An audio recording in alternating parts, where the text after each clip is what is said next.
show continues live from downtown San Francisco on KNBR and streaming live at knbr.com. Welcome on back. The Warriors have taken 3 of 4 against the Clippers. Good times for Golden State Warrior fans. Sacramento Kings, not so much. As one team sort of starts to come back to planet we play basketball, the team that really defined Northern California basketball more than any other team over the last 20 years has been the Sacramento Kings. Really has.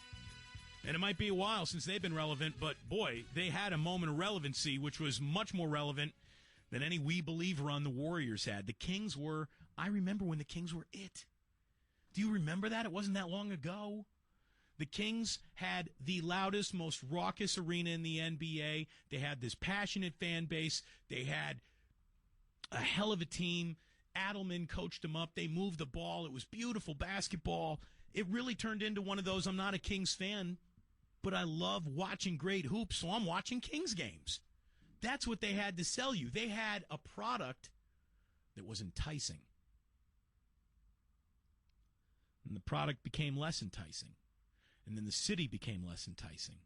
And the money and the revenue became less enticing. And the investment became less enticing. And then Arco really became less enticing with a building boom that swept not just the NBA, but really all of sports. You know, you got college teams playing in nicer arenas than NBA teams in some instances.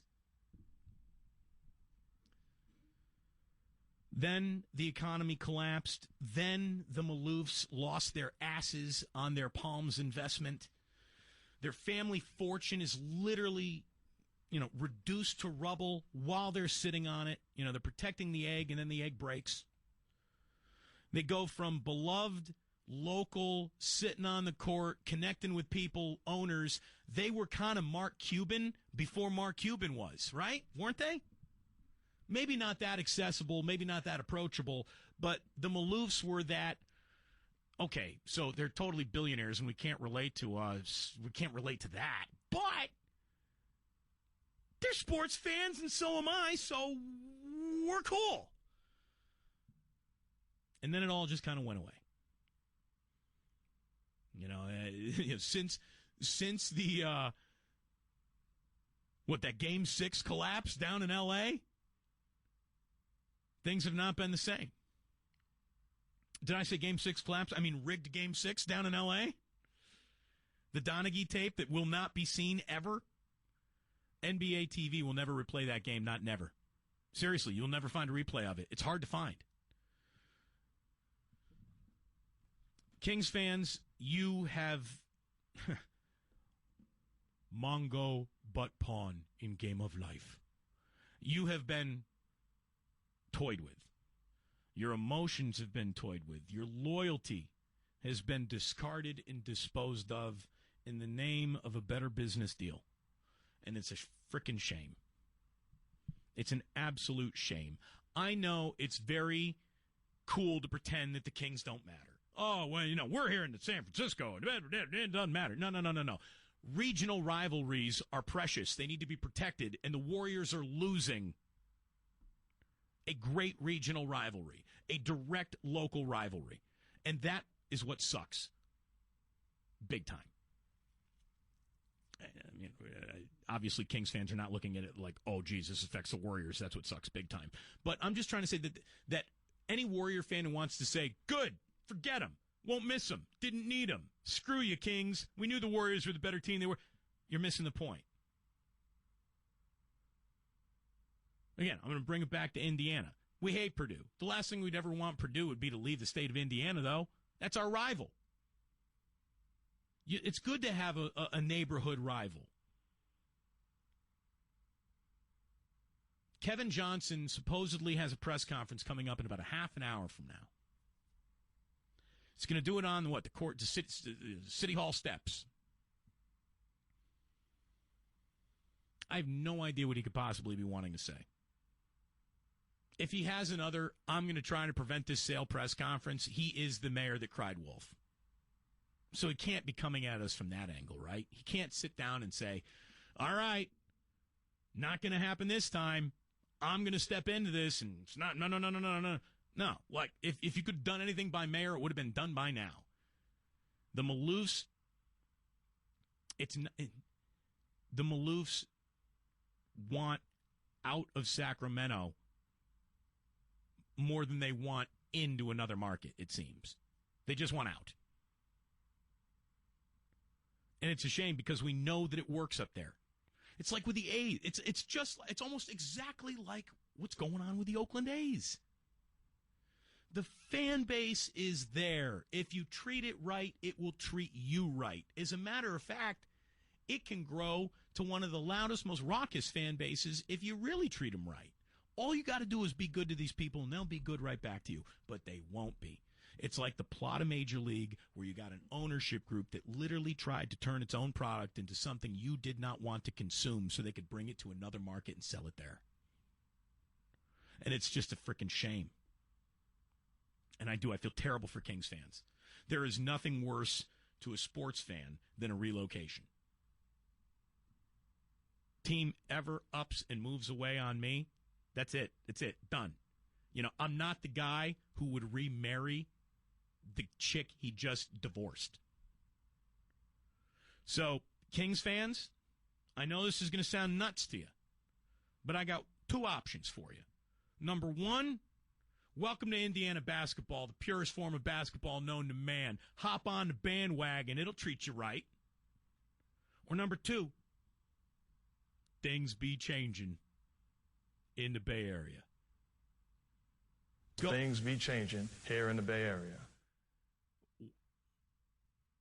Can I offer you a David Lee jersey? Do you like always injured Australian centers? Got that for you, too.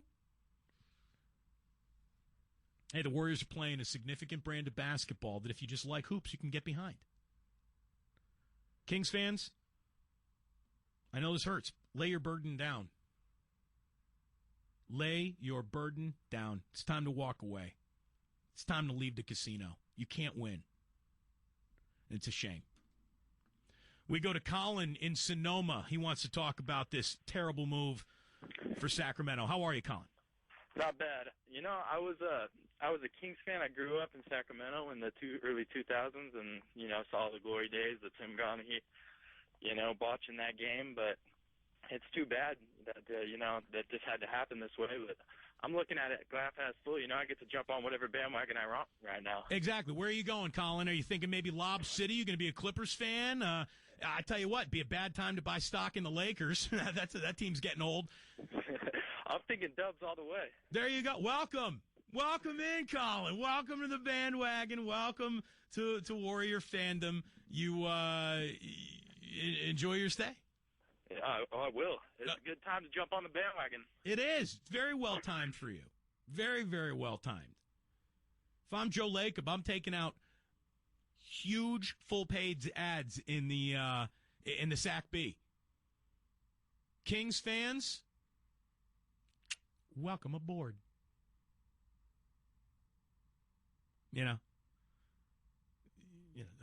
Are you tired of having your kingdom pulled away from you, Kings fans?